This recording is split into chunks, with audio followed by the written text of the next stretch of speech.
মাননীয় প্রধানমন্ত্রীর পক্ষ থেকে এই ঈদের শুভেচ্ছা বিনিময় করার জন্য, আপনাদের পাশে দাঁড়ানোর জন্য যে কিছু ব্যবস্থা করেছেন, প্রতিটি আসনেই দেওয়া হয়েছিল। আমাদের 2 উপজেলার কারণে আমার বরাদ্দটা ভাগ হয়ে যায়।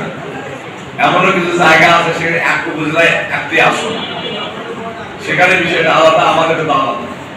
আল্লাহ তাআলার কাছে শুকরিয়া আদায় করি। সবে মাত্র আমরা দীর্ঘদিন নির্যাতন নিপীড়নের পরে কিন্তু আমরা সরকারি দল বিরোধী দল হতে সক্ষম হয়েছে, কি বলেন, তাই না?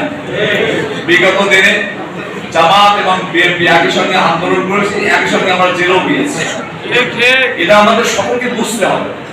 সেই আল্লাহ তাআলা আমাদেরকে বিএনপি কে সরকার বানাচ্ছে, আমাদেরকে বিরোধী দল বানাইছে।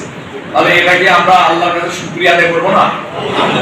এজন্য আমি সকলকে, দল নির্বিশেষে সকলের কাছে আমি আবেদন করব। আমার বিশ্বাস আমাদের এখানে সরকারি দলের ভাইয়েরা আছে এবং আমার জামাত ইসলামী আছে, আমাদের মধ্যে কোনো দ্বন্দ্ব ফাসাদ হবে না। আমরা সর্ব অবস্থায় সমঝোতার ভিত্তিতে, আলোচনার ভিত্তিতে এই শান্তিপুর উপজেলার উন্নয়ন কাজে আমরা আত্মনিয়োগ করবো ইনশাআল্লাহ।